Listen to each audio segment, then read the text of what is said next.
Salam Planter Indonesia. Assalamualaikum warahmatullahi wabarakatuh. Menanggapi sebuah komentar yang ada di Facebook bicara tentang bibit bersertifikat, bagaimana nih katanya unggul, tapi kok bibit yang bersertifikat saja masih ada afkirnya. Bicara tentang afkir tanaman kelapa sawit atau kecambah kelapa sawit adalah hal yang sangat normal sekali. Bibit yang kecambah yang dihasilkan, ditanam kemudian menghasilkan bibit tapi masih ada afkirnya, maka mungkin masih perlu jalan-jalan yang agak jauh dan mungkin banyak membaca dulu bicara tentang ini. Nah, kalau bicara tentang hal yang seperti ini biasanya banyak para petani-petani yang masih kurang paham bicara tentang bibit bersertifikat. Karena begini, bibit bersertifikat adalah dihasilkan dari persilangan antara Piscifera yang diambil serbuk sarinya kemudian diserbukkan pada dura. Jadi tenera ketemu dura, diserbukkan, kemudian diisolasi, maka akan menghasilkan bibit tenera, 100% tenera. Kata 100% tenera ini memang secara prinsip tidak akan mungkin 100%. Kadang-kadang ada juga yang 0, sekian persennya, ada yang kontaminan dura. Karena bahwa sekali lagi, standar nasional Indonesia itu memberikan sebuah batas bahwa bibit bersertifikat adalah minimal 98% tenera.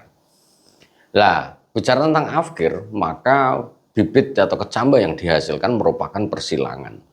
Persilangan dari indukan jantan yang disilangkan dengan indukan betina. Yang mana bahwa yang namanya persilangan itu akan mungkin terjadinya gagal persilangan. Atau membawa genetik buruk dari indukan jantan, Piscifera, atau membawa indukan buruk dari betinanya. Sehingga ketika terjadi penyerbukan di antara bunga jantan yang diserbukan kepada bunga betina ini, maka bisa jadi bahwa terjadilah penyerbukan atau gagal persilangan. Atau membawa sifat buruk atau sifat resesif dari induknya. Sehingga ketika kita menanam kelapa sawit misalnya 200 kecambah per hektar yang kita beli, maka bahwa kita sering mendapatkan bibit-bibit afkir, apakah dia erected, ataukah dia twisted, ataukah dia chimera, ataukah dia banyak sekali ya jenis-jenis jenis afkirnya. Akan tetapi bahwa di balainya sendiri sudah memberikan sinyalir memberikan sebuah tambahan sekitar sekarang adalah 5%. Sehingga ketika sahabat-sahabat The Brondol membeli bibit atau kecambah bersertifikat, maka ketika beli 200 maka ditambah plus 5%. Maka 210 kecambah yang nanti akan dikirim kepada sahabat-sahabat The Brondol yang membeli kecambah bersertifikat dari balai. Nah, bicara tentang afkir ini sahabat The Brondol, ketika kita menanam 200, jangan berpikir 200-nya bisa ditanam semuanya, itu enggak seperti itu konsep dasarnya. Karena bahwa 200 kecambah ini biasanya kita untuk bisa menutupi 143 pokok per hektar, ditambah dengan untuk persiapan sisipan 10%, maka angka 200 ini sebenarnya tidak bisa ditanam semua. Tidak bisa ditanam, sehingga ketemulah beberapa afkir. Dan kemudian yang penting afkir ini bukan gagal tumbuh. Kalau gagal tumbuh bisa jadi adalah faktor kondisi dari kecambahnya, bisa juga dari faktor dari media yang kita gunakan, atau malah best management praktis pembibitan kita yang kurang tepat. Sehingga please bagi sahabat-sahabat The Brondol atau bagi netizen yang melihat video ini, jangan menyalahkan bibit bersertifikat. Bibit bersertifikat adalah bibit yang sudah terukur pastinya. Ketika dia terukur, bagaimananya sudah diukur oleh balainya.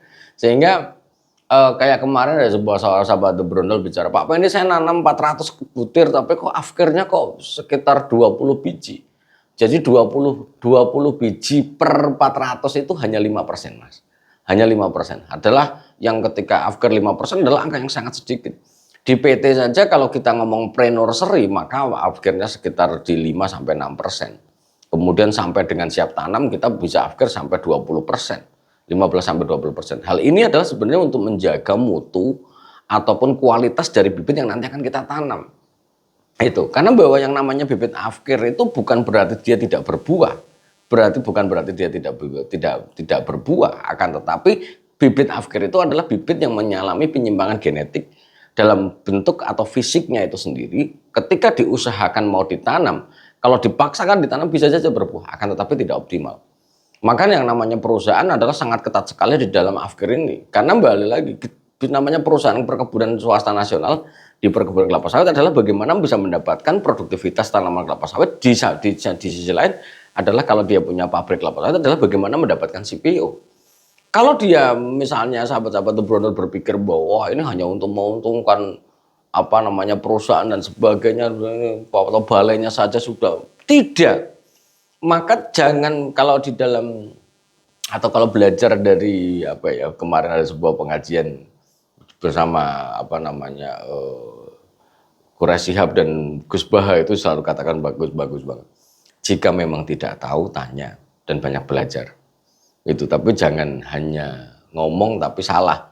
Begitu juga mungkin pembelajaran bagi saya pribadi yang kemarin saya menyampaikan adalah mungkin selama ini menarik kesimpulan tidak tepat ketika diberikan sebuah pemahaman berkaitan dengan hal yang langsung ya baru terbuka. Katanya dan saya harus menyampaikan sesuatu yang benar. Karena bahwa kebenaran yang benar ya benar, yang salah ya salah. Sehingga kalau sahabat benar berpikir bahwa bibit afkir apa namanya kenapa bibit unggul ada afkirnya itu adalah sebuah apa ya namanya sebuah kesalahan yang terhadap tidak, karena bibit bersertifikat ya afkir ya wajar saja, karena balik lagi yang namanya selama kita melakukan kecambah yang kita tanam adalah berasal dari penyerbukan bunga jantan dan bunga betina, maka ya dia akan membawa genetik seperti kita terlahir dari seorang bapak dan ibu yang membawa genetik ibu dan bapak yang ada di dalam tubuh kita. Sehingga kita tidak bisa menyalahkan bapak ibunya. Tinggal kita milih saja apa namanya yang terbaik dipilih. Kalau misalnya kecambah dipilih yang terbaik yang dia tidak membawa genetik negatif dari bapak ibunya. Tapi adalah diambil dari genetik yang positif dari bapak ibunya. Itulah kunci dari seleksi. Sebagai penutup di siang hari yang berbahagia ini, sahabat Brunel, salah satu hal yang paling penting adalah bicara tentang afkir adalah misalnya bibit afkir. Pak Pendi ini afkir atau tidak afkir, ini atau tidak afkir. Kalau kita ngomongin genetik maka bersifat mutlak. Namanya genetik ya genetik adalah membawa sifat buruk dari induknya. Akan tetapi yang bicara tentang afkir, misalnya afkir tegak atau kelihatan erected, tegak ataupun juvenile dan sebagainya adalah ketika kita mau mengafkir terakhir adalah evaluasinya adalah ketika kita sudah memberikan sesuatu yang sesuai dengan kebutuhan dia, seperti bibit ini, kemudian hidupnya tidak produktif, maka bisa jadi itu akan membawa gen. Akan tetapi kita tidak bisa mengafkir bibit di lapangan ketika kita juga tidak memberikan kebutuhannya, karena bahwa yang namanya tegak atau erected itu bisa jadi kurang nitrogen atau dia genetik. Kayak bibit juvenil misalnya. Juvenil pun sama, bahwa tidak membuka mekarnya pelepah kelapa sawit bisa jadi kurang air. Itu atau dia memang membawa genetik juvenil dari induknya itu sih. Mungkin itu aja dulu yang dapat saya sampaikan. Intinya bibit bersertifikat adalah bibit yang terukur.